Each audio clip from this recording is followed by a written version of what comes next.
खड़ा हिमालय बता रहा है, डरो ना आंधी पानी से, खड़े रहो तुम अविचल होकर, हर संकट तूफानी में डिगो ना अपने पद से तुम। सब कुछ पा सकते हो प्यारे, तुम भी ऊंचे हो सकते हो, छू सकते हो नभ के तारे। तो जी हाँ दोस्तों, अगर आप भी चाहते हैं कि नभ के तारे को छुएं, नई बुलंदियों को हासिल करें, तो इसके लिए जी तोड़ पढ़ना पड़ेगा, दिल लगा करके पढ़ना पड़ेगा। और आपके इस मेहनत को आसान करने के लिए आज पुनः एक बहुत ही महत्वपूर्ण वीडियो लेकर आपके बीच आए हैं, जिसमें हम लोग केमिस्ट्री के पी ब्लॉक के कुछ बहुत ही चुनिंदा क्वेश्चन लेकर आए हैं, जो पहले पूछे जा चुके हैं और आने वाली परीक्षा में पूछे जाने की संभावना है। इसके पहले भी हमने केमिस्ट्री का 4 वीडियो अपलोड किया है। अगर आपने अभी तक उन वीडियोस को नहीं देखा है तो आप डिस्क्रिप्शन बॉक्स में जाकर उनके लिंक दिए गए हैं, आप पहले उन वीडियोस को देख लीजिए। और यदि आपको वीडियो अच्छा लगता है तो लाइक और शेयर जरूर कीजिए। इससे पहले कि आज के सेशन की शुरुआत करें, एक बार स्वागत है आप सभी का हमारे चैनल न्यू क्लासेज एलसी में। आज के इस शानदार सेशन की शुरुआत बहुत ही शानदार प्रश्न के साथ करते हैं। हमारा आज का पहला प्रश्न है, उजला और पीला फास्फोरस है। तो उजला और पीला फास्फोरस क्या है बाबू? एक दूसरे का अपरूप है। क्या है? अपरूप है। समस्थानिक हम लोग किसको कहते हैं बाबू? तो समस्थानिक कहते हैं, जैसे हम लोग देखते हैं कि हाइड्रोजन है, तो हाइड्रोजन के कितने समस्थानिक होते हैं? तो हाइड्रोजन के 3 समस्थानिक होते हैं, प्रोटियम, ड्यूटेरियम और ट्राइटियम। प्रोटियम, ड्यूटेरियम और ट्राइटियम, ये हाइड्रोजन के 3 समस्थानिक होते हैं। तो समस्थानिक उनको कहते हैं जिनकी परमाणु संख्या समान हो और परमाणु भार क्या हो? अलग अलग हो। यहाँ पर देखिए एक संभारिक है। संभारिक में क्या होता है बाबू? देखिए एक एग्जाम्पल के माध्यम से हम क्लियर करने की कोशिश करते हैं। यहाँ पर देखिए 2 अलग अलग तत्व हैं और इनके परमाणु संख्या अलग अलग है, लेकिन दोनों के परमाणु भार समान है, तो इनको हम लोग क्या कहेंगे? संभारिक कहेंगे। अक्सर इस तरह के प्रश्न में हम लोग कंफ्यूज कर जाते हैं, तो आपको कंफ्यूज करने की आवश्यकता नहीं है। इस प्रश्न का राइट आंसर हो जाएगा ऑप्शन नंबर 1। चलते हम लोग अगले प्रश्न की तरफ। हमारा प्रश्न है, अमोनिया में नाइट्रोजन का प्रसंकरण होता है। देखिए बहुत ही आसान सवाल है, आपको कई बार बताया गया है, आप फटाफट कमेंट करके बताइए। इससे पहले हम लोग बात कर लेते हैं कि यहाँ देखिए अमोनिया है, अमोनिया के पास एक जोड़ा क्या है? अयुग्मित इलेक्ट्रॉन है। ये भी हम लोगों को याद रखना है, अयुग्मित इलेक्ट्रॉन। अब हम लोगों को यहाँ से आगे चलना है। इनकी जो संरचना होती है, इनकी संरचना क्या होती है बाबू? टेट्राहेड्रल होती है। यहाँ से भी प्रश्न पूछा जाता है। और इनकी जो आकृति होती है वो क्या होती है? पिरामिडल होती है। क्या होती है बाबू? पिरामिडल होती है। और इनमें जो बंधन कोण का मान होता है वह भी याद रखना है, 107 डिग्री और 48 मिनट होता है। तो ये तमाम प्रश्न काफ़ी इंपॉर्टेंट हैं। तो इस प्रकार से इसका राइट आंसर क्या हो जाएगा? यहाँ पे राइट आंसर हो जाएगा sp3। यहाँ पे देख लीजिए कि ये जो आपका अमोनिया है, यहाँ पे देखिए क्या है कि यहाँ 3 सिग्मा बंधन है। कितना सिग्मा बंधन है बाबू? 3 सिग्मा बंधन प्लस 1 लॉन पेयर इलेक्ट्रॉन है। तो कुल मिलाकर के कितने हो जाते हैं? 4। और 4 में हमारा प्रसंकरण क्या होता है? sp3। तो राइट आंसर sp3 होगा। बहुत ही इंपॉर्टेंट सवाल था। अगले प्रश्न की तरफ चलते हैं। निम्नलिखित में कौन सी गैस एकल परमाणविक है? एकल परमाणविक का मतलब होता है जिनकी परमाणुकता क्या है बाबू? 1 है। तो जो हमारे वर्ग 18 के तत्व हैं, वर्ग 18 के जो तत्व होते हैं वो क्या होते हैं बाबू? एकल परमाणविक होते हैं। क्या होते हैं? एकल परमाणविक। अब यहाँ से ये बहुत ही ज़्यादा इंपॉर्टेंट सवाल होता है। क्लोरीन जो है वह वर्ग 17 के तत्व हैं, हीलियम जो है वह क्या है? वर्ग 18 के तत्व हैं। अब देख लेते हैं नाइट्रोजन वर्ग क्या है? 15 के तत्व हैं। और ऑक्सीजन किस वर्ग के तत्व हैं? वर्ग 16 के। कई बार ये भी सवाल पूछा जाता है। तो ऑक्सीजन आपका क्या है बाबू? देखिए ये द्विपरमाणुक है। नाइट्रोजन भी आपका क्या है? द्विपरमाणुक है। यहाँ पे हीलियम की परमाणुकता 1 होती है, क्लोरीन की परमाणुकता 2 होती है। तो हमारा जो राइट आंसर हो जाएगा एकल परमाणविक हमारा कौन हो जाएगा? तो हीलियम हो जाएगा, यानी ऑप्शन बी बिल्कुल सही जवाब होगा। अगले प्रश्न की तरफ चलते हैं। आवर्त सारणी के ग्रुप 16 में ऑक्सीजन के अलावा पाए जाने वाला तत्व कौन सा है? देखिए सबसे पहले हम लोग ये याद रखें कि ग्रुप 16 में ऑक्सीजन के अलावा कौन कौन से तत्व हैं। तो अगर हम ये याद रख लेते हैं कि वर्ग 16 में कौन कौन से तत्व हैं, वर्ग 16 को चैल्कोजन समूह कहा जाता है। क्या कहा जाता है बाबू? चैल्कोजन समूह कहा जाता है। और चैल्कोजन समूह इनको किस लिए हम लोग कहते हैं? अयस्क निर्माण क्षमता के कारण, अयस्क निर्माण क्षमता के कारण इनको हम लोग क्या कहते हैं बाबू? चैल्कोजन समूह कहते हैं। और कौन कौन से तत्व हैं इसमें? ऑक्सीजन है, सल्फर है, सेलेनियम है, टेल्यूरियम है और क्या है? पोलोनियम है। ये तमाम तत्व हैं। तो देखिए यहाँ पे क्या है, ऑक्सीजन के अलावा हमारा सल्फर है, सेलेनियम है, टेल्यूरियम है और पोलोनियम है। तो यहाँ पे राइट आंसर हमारा क्या हो जाएगा? सल्फर हो जाएगा। बात सोडियम की कर लेते हैं तो वर्ग 1 का तत्व है, लोहा हमारा 3D श्रेणी का सदस्य है और नाइट्रोजन वर्ग 15 का तत्व है। ये हम लोगों को याद रखना है, बहुत ही ज़्यादा इंपॉर्टेंट सवाल है ये। अगले प्रश्न की तरफ चलते हैं। निम्नलिखित में कौन सा हैलोजन प्रबल ऑक्सीकारक है? देखिए यहाँ पे हम लोगों को ये प्रश्न कई बार आपको बताया गया है और बहुत ही ज़्यादा इंपॉर्टेंट है। तो इनकी जो ऑक्सीकारक क्षमता होती है उनके हिसाब से हम लोग देख लेते हैं। फ्लोरीन, क्लोरीन, ब्रोमीन और आयोडीन, यहाँ से ये इनका ऑक्सीकारक क्षमता है, इसे याद रखेंगे। और जैसे जैसे इनकी विद्युत ऋणात्मकता अगर बढ़ती है वैसे वैसे इनकी ऑक्सीकारक क्षमता भी क्या होती है? बढ़ती है। तो यहाँ पे राइट आंसर हमारा क्या हो जाएगा? फ्लोरीन हो जाएगा। और फ्लोरीन सबसे अधिक विद्युत ऋणात्मक भी, इनकी विद्युत ऋणात्मकता का भी क्रम कुछ इसी प्रकार से है, ध्यान दीजिएगा। ये इनके विद्युत ऋणात्मकता का भी क्रम है, आप इसे जरूर से याद रखिएगा। अगले प्रश्न की तरफ चलते हैं। ओलियम का सूत्र होता है, देखिए ओलियम का सूत्र होता है H2S2O7 और इसे किस विधि द्वारा बनाया जाता है बाबू?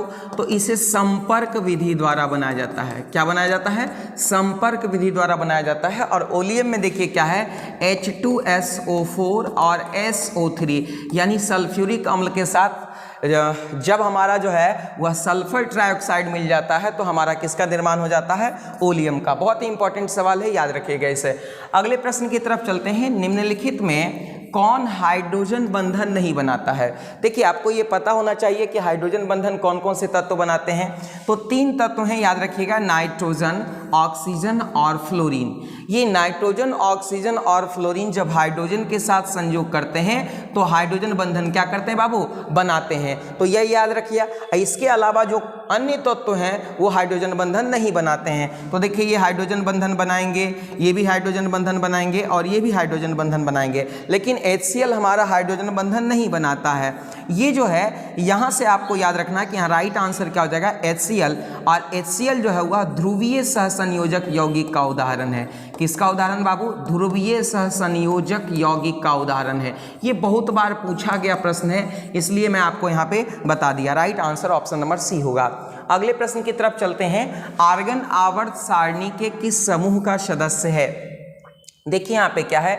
आर्गन आवर्त सारणी के किस समूह का सदस्य है? आप ध्यान दीजिएगा कि हमारा जो वर्ग 18 है इसको हम लोग उत्कृष्ट गैस समूह कहते हैं। क्या कहते हैं बाबू? उत्कृष्ट गैस समूह कहते हैं। इसे याद रखिएगा, यहाँ से बहुत बार सवाल रहता है। ये एकल परमाण्विक होता है, ये भी याद रखना है आपको।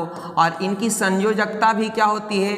इनकी संयोजकता 0 होती है, ये भी आपको याद रखना है। अब देखिए वर्ग 18 में कौन कौन से तत्व हैं तो देख लेते हैं। हीलियम, नियोन, आर्गन, क्रिप्टन, जेनन, रेडन है ना, अगर, कर, 0, रन।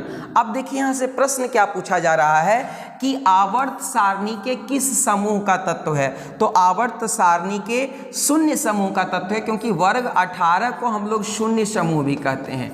वर्ग 18 को हम लोग किस नाम से जानते हैं बाबू? 0 समूह के नाम से जानते हैं। तो यहाँ पे राइट आंसर हमारा हो जाएगा ऑप्शन नंबर बी, बिल्कुल सही जवाब है। अगले प्रश्न की तरफ चलते हैं। निम्न में से कौन सा फास्फोरस सबसे ज़्यादा अस्थायी होता है? देखिए फास्फोरस के ऐसे तो 5 अपरूप बताए जाते हैं। कितने अपरूप बताए जाते हैं बाबू? 5 अपरूप बताए जाते हैं। लेकिन क्या होता है कि सफ़ेद फास्फोरस जो होता है, जब इसे हम लोग गर्म करते हैं तो हमारा लाल फास्फोरस बनता है, और लाल फास्फोरस को जब हम लोग गर्म करते हैं तो ये काला फास्फोरस बनता है। और ये जो काला फास्फोरस होता है वो सबसे ज़्यादा अस्थायी होता है, सबसे ज़्यादा अस्थायी होता है। यानी इनकी क्रियाशीलता बहुत कम होती है। इनकी क्रियाशीलता क्या होती है बाबू?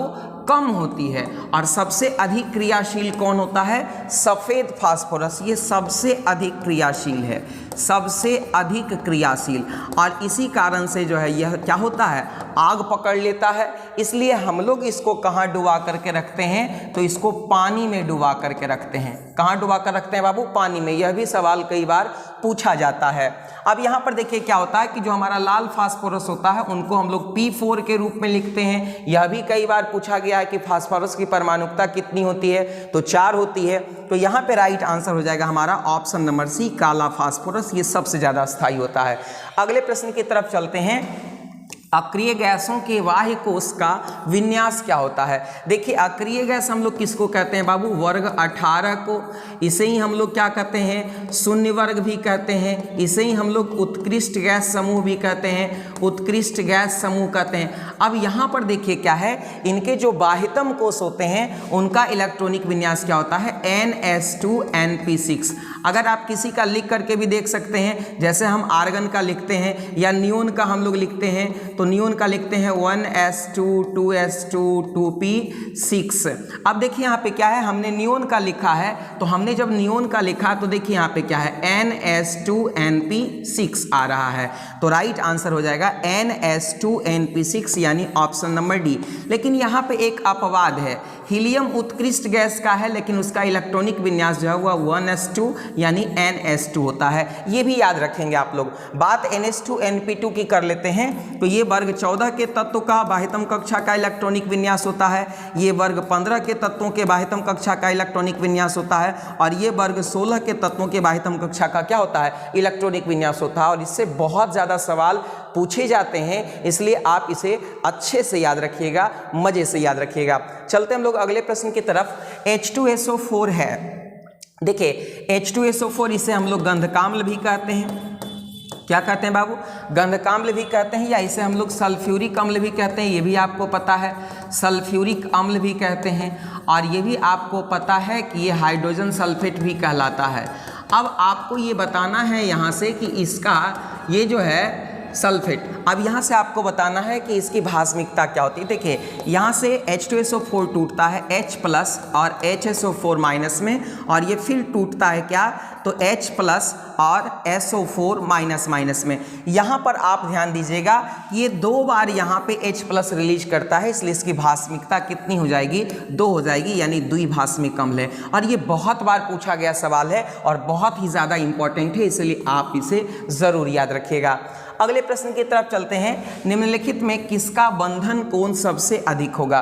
देखिए किसका बंधन कोण अधिक होगा, इसमें हम लोगों को थोड़ा सा दिमाग में रखना है कि अगर sp प्रशंकरण हो तो जनरली हम सामान्यतः बोल रहे हैं, नॉट ऑलवेज, इसका जो बंधन कोण होता है 180 डिग्री होता है। अगर sp2 होता है तो इसका बंधन कोण 120 डिग्री होता है। अगर हमारा sp3 होता है तो जनरली इसका बंधन कोण जो है वह क्या होता है? 109 डिग्री के आसपास होता है, 109 डिग्री 48 मिनट के आसपास होता है। जनरली हम बात कर रहे हैं। अब देखिए यहाँ पे क्या है कि अमोनिया का जो बंधन कोण होता है, इसका जो संरचना होता है थोड़ा सा अलग होता है, इस वजह से 107 डिग्री 48 मिनट।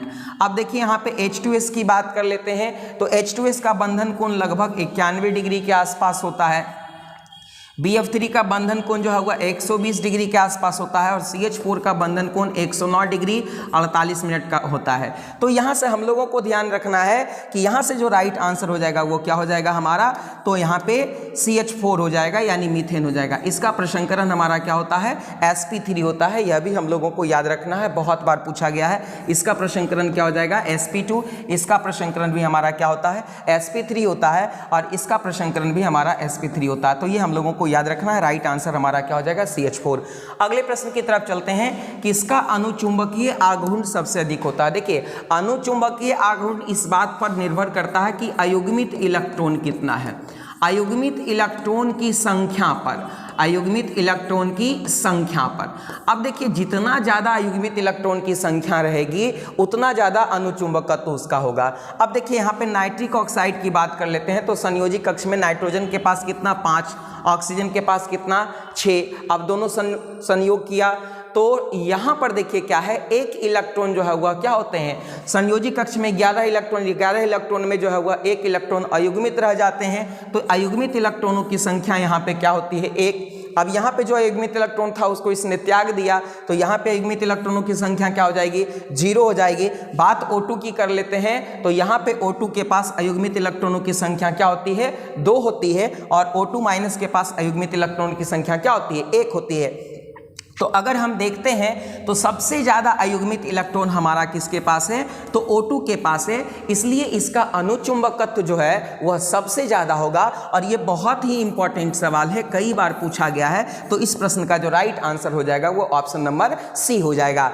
अगले प्रश्न की तरफ चलते हैं। नाइट्रिक अम्ल का सूत्र है, देखिए यहाँ पे क्या है, यहाँ पे नाइट्रिक अम्ल का सूत्र होता है क्या, HNO3। ये प्रश्न कई बार पूछा गया है, इसलिए आप जरूर से इसे याद रखेंगे कि नाइट्रिक अम्ल का सूत्र क्या होता है बाबू, HNO3। इसे हम लोग एक्वा फोर्टिस के नाम से भी जानते हैं। क्या जानते हैं बाबू, एक्वा फोर्टिस के नाम से भी इसे हम लोग जानते हैं। और यहाँ पे देखिए क्या है, the spirit of nitre, the spirit of nitre के नाम से भी इसे हम लोग जानते हैं। तो यह भी याद रखिएगा, ये सब इसका पुराना नाम है ना। इसको हम लोग हाइड्रोजन नाइट्रेट भी कह सकते हैं कि ये क्या है बाबू, हाइड्रोजन नाइट्रेट है। तो ये तमाम चीज़ आप लोग इसे याद रखेंगे, यहाँ पे राइट आंसर हो जाएगा ऑप्शन नंबर 1। और इनकी भास्मिकता क्या है, ये एक भास्मिक अम्ल है। क्या है बाबू, एक भास्मिक अम्ल है, यह भी आप याद रखिएगा। ये तमाम प्रश्न परीक्षा में पूछे जाते हैं और बहुत ही ज़्यादा इंपॉर्टेंट है, आप इसे याद रखिएगा। और अभी तक अगर आपने लाइक बटन को हिट नहीं किया तो एक बार लाइक बटन को हिट कीजिए, मज़ा आ जाएगा मुझे। और आप जल्दी जल्दी अगर आपने दोस्तों को लिंक शेयर नहीं की हैं तो जल्दी जल्दी कर दीजिए। चलते हम लोग अगले प्रश्न की तरफ। नाइट्रोजन और ऑक्सीजन है।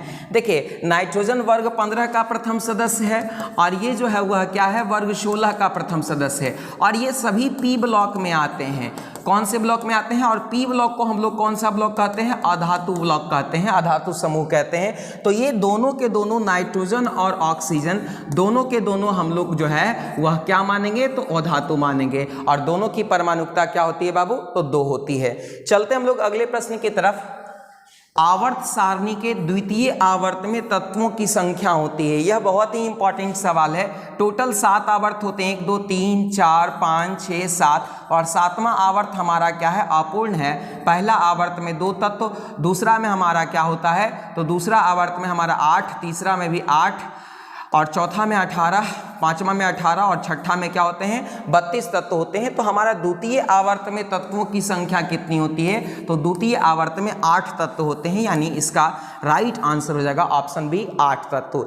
अगले प्रश्न की तरफ चलते हैं। हीलियम का सूत्र होता है, देखिए हीलियम का सूत्र होता है He, इसका इलेक्ट्रॉनिक विन्यास NS2 होता है, यानी NH2 होता है। यह भी याद रखिएगा क्योंकि कई बार पूछा जाता है वह कौन सा उत्कृष्ट गैस है जिसका इलेक्ट्रॉनिक विन्यास थोड़ा अलग होता है। तो ये हीलियम है और हीलियम का संकेत He होता है, इसे आप जरूर से याद रखेंगे। और इसका जो स्रोत है मोनाजाइट, इसका मुख्य स्रोत क्या है बाबू, मोनाजाइट। चलते हम लोग अगले प्रश्न की तरफ। अमोनिया आर्द्र लाल लिटमस पत्र को कैसा रंग में बदल देता है। देखिए अगर अमोनिया आर्द्र है तो ये क्षारीय गुण को दर्शाता है। किस गुण को दर्शाता है बाबू, क्षारीय गुण को दर्शाता है। और क्षार जो है वह क्या करता है, क्षार जो है वह लाल लिटमस को क्या कर देता है बाबू, लाल लिटमस को नीला कर देता है।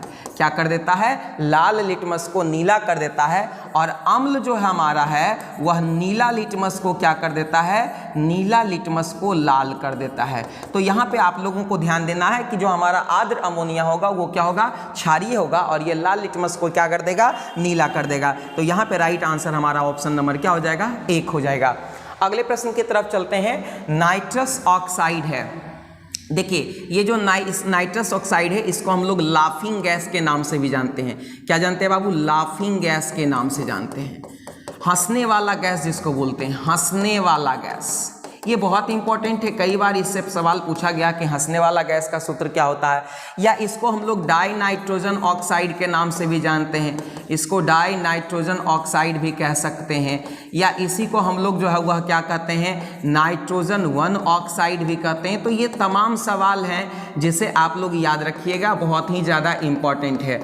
अब देखिए यहाँ पे क्या है कि अमोनियम नाइट्रेट को जब हम लोग NH4NO3 अमोनियम नाइट्रेट को जब हम लोग सावधानी से गर्म करते हैं तो सावधानी से गर्म करने के पश्चात NO2O का क्या होता है, प्राप्ति होता है। तो यहाँ पे देखिए क्या है, और इसकी जो प्रकृति होती है वो क्या होती है बाबू, उदासीन होती है। कैसी होती है, उदासीन होती है। और ये जो है वह रंगहीन होता है। कैसा होता है बाबू, रंगहीन होता है। ये तमाम चीज़ आपको याद रखना है। तो यहाँ से राइट आंसर हमारा क्या हो जाएगा, वो उदासीन हो जाएगा, यानी ऑप्शन सी बिल्कुल सही जवाब है। अगले प्रश्न की तरफ चलते हैं। SO2 अणु में सल्फर का जो है वह प्रसंकरण क्या होता है। तो देखिए SO2 अणु, SO2 का जो संरचना होता है वो कोणीय होता है। कैसा होता है बाबू, कोणीय होता है। और इसमें जो है वह सल्फर का जो प्रसंकरण होता है वो sp2 होता है। और जब इसका sp2 संरचना है तो यहाँ पे बंधन कोण का मान क्या हो जाएगा, 120 डिग्री। और ये जो है वह कोणीय संरचना होती है इसकी। ये भी याद रखिएगा कि इसकी संरचना क्या होती है, कोणीय। और एक चीज़ आपको और याद रखना है कि SO2 जो होता है वह अम्लीय प्रकृति का होता है। क्या होता है बाबू, अम्लीय प्रकृति का होता है। चलते हम लोग अगले प्रश्न की तरफ। ऑक्सीजन डाई फ्लोराइड यानी OF2 में ऑक्सीजन की ऑक्सीकरण अवस्था क्या है। देखिए फ्लोरीन एक ऐसा तत्व है जो सदैव -1 ऑक्सीकरण अवस्था दर्शाता है। सदैव कौन सा ऑक्सीकरण अवस्था दर्शाता है, -1। ये याद रखिएगा, बहुत बार सवाल पूछा गया है कि वह कौन सा तत्व है जो सदैव -1 ऑक्सीकरण अवस्था दर्शाता है, तो फ्लोरीन है। तो यहाँ पर देखेंगे क्या कि अगर हम लोग इसका निकालते हैं ऑक्सीकरण अवस्था, x + -1 × 2 = क्या होगा 0, x बराबर क्या हो जाएगा +2। यानी ऑक्सीजन डाइफ्लोराइड में ऑक्सीजन की ऑक्सीकरण अवस्था क्या होती है, +2 होती है। यानी राइट आंसर ऑप्शन डी होगा। अगले प्रश्न की तरफ चलते हैं। निम्न में सबसे प्रबल ऋण विद्युतीय तत्व कौन है। ये आपको पता है कि सबसे अधिक विद्युत ऋणात्मकता किसकी होती है, फ्लोरीन की, उसके बाद क्लोरीन की, उसके बाद किसकी, ब्रोमीन की, उसके बाद किसकी, आयोडीन की। ये पता है आपको, ये विद्युत ऋणात्मकता है इनकी, आप इसे जरूर से याद रखेंगे। और यहाँ पे फ्लोरीन की विद्युत ऋणात्मकता 4 होती है। कितनी होती है बाबू, 4 होती है, आप जरूर याद रखेंगे। यानी इस प्रश्न का जो राइट आंसर हो जाएगा ऑप्शन नंबर बी होगा। अगले प्रश्न की तरफ चलते हैं। ओलियम में H2SO4 के साथ और कौन सा अवयव रहता है। देखिए ये ओलियम है H2S2O7 और ये जो बना होता है वो H2SO4 और SO3 के संयोग से बना होता है। तो यहाँ पे राइट आंसर क्या हो जाएगा, SO3 होगा। चलते हम लोग अगले प्रश्न की तरफ। प्रश्न है निम्नलिखित में कौन सी गैस जल पे एकत्र नहीं की जा सकती। देखिए आप प्रश्न सावधानी से पढ़िएगा, 2 तरीके से पूछा जा सकता है। एक पूछा जाता है कि एकत्र की जाती है और एक पूछा जाता है एकत्र नहीं की जाती है। तो नहीं की जाती है तो आप राइट आंसर मारिएगा क्या, HCl। क्या मारिएगा बाबू, HCl। बाकी जो हाइड्रोजन है, ऑक्सीजन है, इन सभी गैसों को जो है वह आसानी से जल पर हम लोग क्या कर सकते हैं, एकत्र कर सकते हैं। तो राइट आंसर हो जाएगा क्या, HCl। अगले प्रश्न की तरफ चलते हैं। PCl5 है। देखिए PCl5 एक ऑक्सीकारक है। ये बहुत ही ज़्यादा इंपॉर्टेंट सवाल है, कई बार पूछा गया है कि PCl5 क्या है, ऑक्सीकारक है। आप देखें यहाँ पे SN को PCl5 जो है वह क्या कर देता है, ऑक्सीकृत करके SnCl4 बना देता है और साथ में PCl3 बनाता है। देखिए यहाँ पे इसकी ऑक्सीकरण अवस्था 0, यहाँ पे क्या हो जाता है +4 और इसका जो है वह क्या हो रहा है, ऑक्सीकरण हो रहा है। और इस ऑक्सीकरण के लिए जिम्मेवार कौन है, PCl5। तो ये क्या हो जाएगा बाबू, तो ये हो जाएगा ऑक्सीकारक। यानी राइट आंसर हो जाएगा ऑप्शन नंबर 1। अगले प्रश्न की तरफ चलते हैं। नाइट्रिक अम्ल तैयार किया जाता है। तो नाइट्रिक अम्ल को हम लोग जो है वह ओस्टवाल्ड विधि से तैयार करते हैं। किस विधि से तैयार करते हैं बाबू, ओस्टवाल्ड विधि से। एक और इसकी विधि है वर्कलैंड-आइड विधि। ये भी एक प्राचीन विधि है, ये भी पुरानी विधि है, इसे भी याद रखेंगे। लेकिन जो आजकल जो मॉडर्न विधि है वो ओस्टवाल्ड विधि है। और ओस्टवाल्ड विधि में हम लोग उत्प्रेरक के रूप में V2O5 का प्रयोग करते हैं, यह भी आपको याद रखना है। बाकी हैबर विधि से हम लोग अमोनिया को बनाते हैं, यह भी याद रखना है, यहाँ Fe चूर्ण का प्रयोग करते हैं। संपर्क विधि से हम लोग H2S2O7 ओलियम को और H2SO4 यानी सल्फ्यूरिक अम्ल को प्राप्त करते हैं।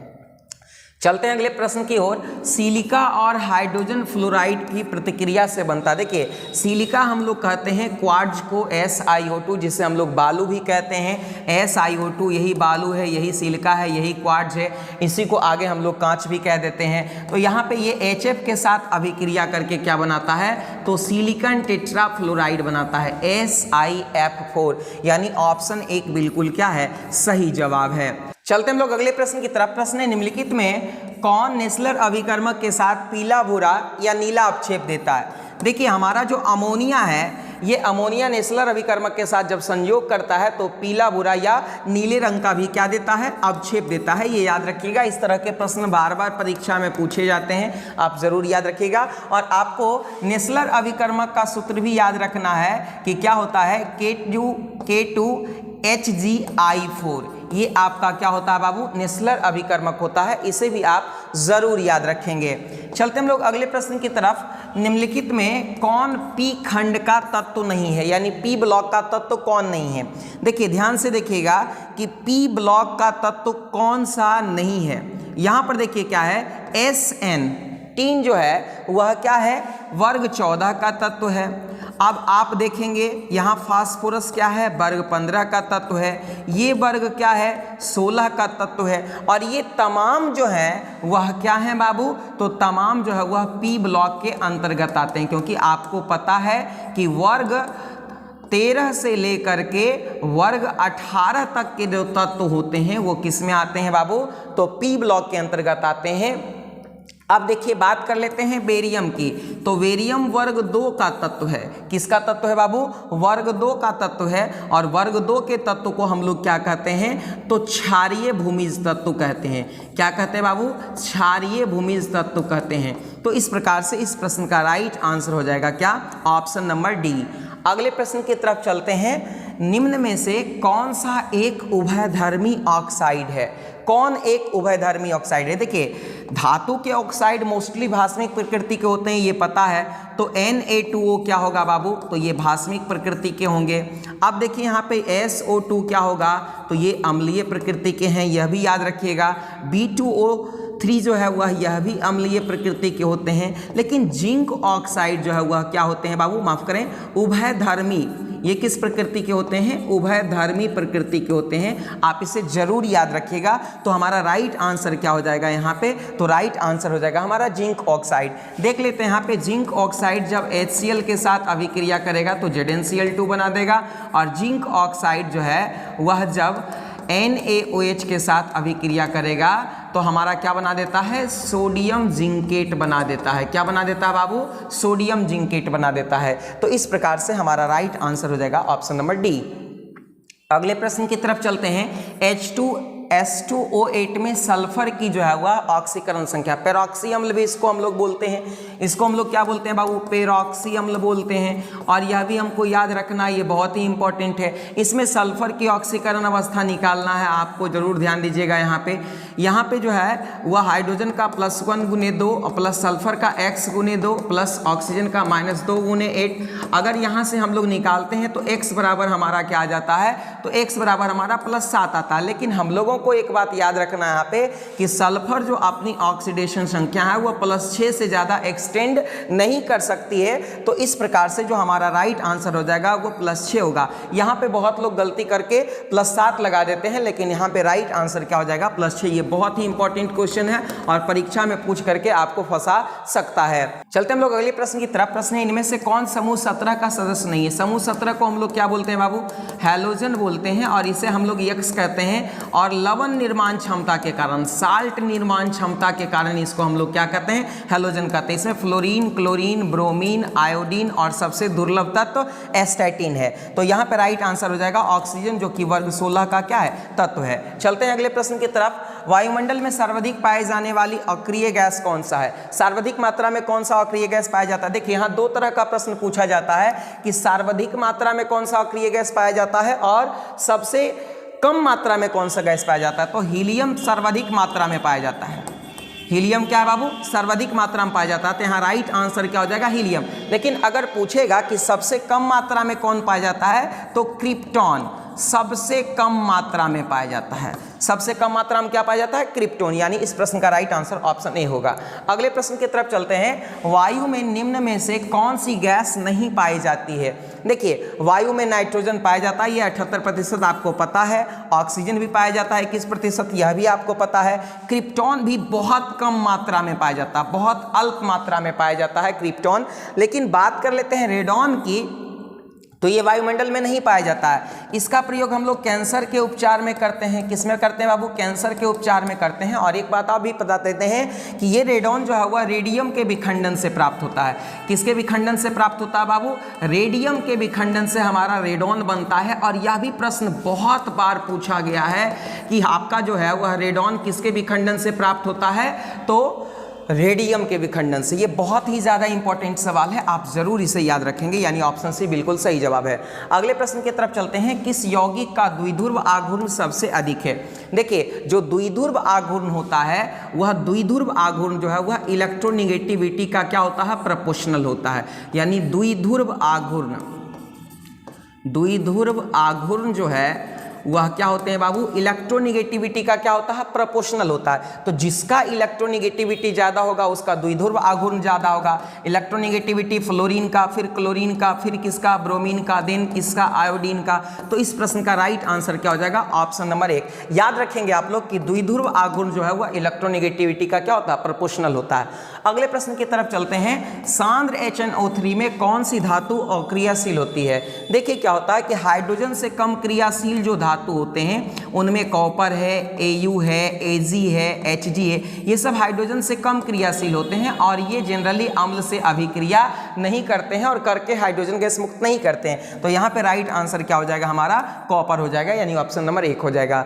अगले प्रश्न की तरफ चलते हैं। किस अणु का द्विध्रुव आघूर्ण शून्य होगा? देखिए, बात अगर यहाँ पे NF3 की कर लेते हैं तो NF3 में देखिए यहाँ पे इस तरह से इनकी संरचना को हम लोग देखते हैं तो यहाँ से देखिए क्या है कि इनका कुछ न कुछ जो है वह डायपोल मोमेंट होगा, लेकिन इस तरह से BF3 का कुछ न कुछ होगा, ClO2 का भी कुछ न कुछ होगा, लेकिन CH2 और Cl2 का अगर हम लोग देखते हैं तो देखते क्या है? यहाँ ध्यान दीजिएगा आप लोग, CH2Cl2 यहाँ से देखिए इस तरह से, तो एक दूसरे का डायपोल मोमेंट ये क्या कर देगा? कैंसिल कर देगा और नेट डायपोल मोमेंट इस पर क्या हो जाएगा? 0 हो जाएगा। तो इस प्रश्न का राइट आंसर हो जाएगा option number D, CH2Cl2 methylene chloride का डायपोल मोमेंट क्या होता है बाबू? 0 होता है। बहुत ही इंपॉर्टेंट सवाल है, कई बार पूछा गया है। अगले प्रश्न की तरफ चलते हैं। प्रश्न है, निम्नलिखित में सबसे कम भास्मिक कौन है? देखिए, सबसे कम भास्मिकता किसकी है ये याद रखना आप लोगों को। तो यहां से इनकी भास्मिकता का क्रम होता है NF3, उसके बाद क्या हो जाएगा? NCl3, उसके बाद क्या होता है? NVr3, उसके बाद क्या होता है? NI3। यानी सबसे कम भास्मिक हमारा क्या हो जाएगा? NF3, यानी ऑप्शन नंबर डी। चलते हम लोग अगले प्रश्न की तरफ। H2SO4 है, तो H2SO4 क्या है बाबू? तो H2SO4 एक अम्ल है। ये आपको पता है कि H2SO4 क्या है? अम्ल है, यानी ऑप्शन ए बिल्कुल सही जवाब है।